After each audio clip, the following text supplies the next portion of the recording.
హైదరాబాద్ కూడా ఒక దేశంలోనే ఒక ఫాస్టెస్ట్ గ్రోయింగ్ సిటీ, విశ్వనగరము.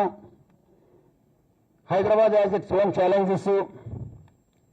మేజర్ పెన్నముప్పు మనకు డ్రగ్స్. ఈరోజు చాలా చోట్ల కూడా మీరు చూసుంటారు, చాలా మంది యూత్, చాలా మంది ఫ్యామిలీస్, తర్వాత చివరికి వాళ్ళు సమాజం కూడా నష్టపోవడం జరుగుతుంది. సో డ్రగ్స్ పైన హైదరాబాద్ పోలీసు చాలా ఉక్కుపాదం అవుతుంది.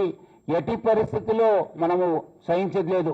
ఎక్కడి నుంచి ఉన్న గ్యాంగ్స్ ని అరెస్ట్ చేస్తాను, ఎక్కడ ఉన్న వాళ్ళని కూడా పట్టుకోవడం జరుగుతుంది. అంతకుముందు ఆయన కేసెస్ ఏమైనా, వాళ్ళు ఎవరెవరు అరెస్ట్ అయినారు, ఎబ్స్కాండింగ్ ఉన్నారు, వాళ్ళ కేసెస్ ఏం ప్రాసిక్యూట్ అయినా, whether they have been ultimately వాళ్ళు సక్సెస్ఫుల్ ప్రాసిక్యూషన్ అయిన అనేది కంప్లీట్ రివ్యూ చేయడం జరుగుతుంది. వాళ్ళపైన మొత్తం డాటా బ్యాంక్ చేసి ఆల్రెడీ మన హైదరాబాద్ లో హెచ్ఎన్యూ అని చెప్పి మన మంచి ఒక వింగ్ ఉంది మన డీసీపీ నేతృత్వంలో.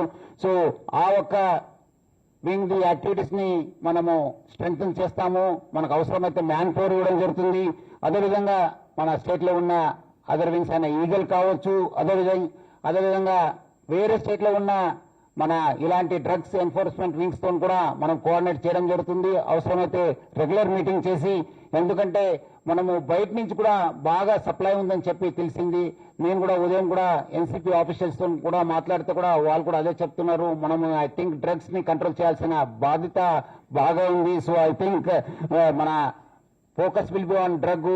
ప్రభుత్వం కూడా దీనిపైన చాలా ఫోకస్ ఉంది. మీరందరూ కూడా చూస్తుంటారు, గత 1.5 సంవత్సరంలో చాలా అంటే చాలా మనము ఎన్ఫోర్స్మెంట్ యాక్టివిటీస్ తీసుకోవడం జరిగింది. హైదరాబాద్ పోలీస్ కూడా వచ్చే రోజు drugs will be their top priority.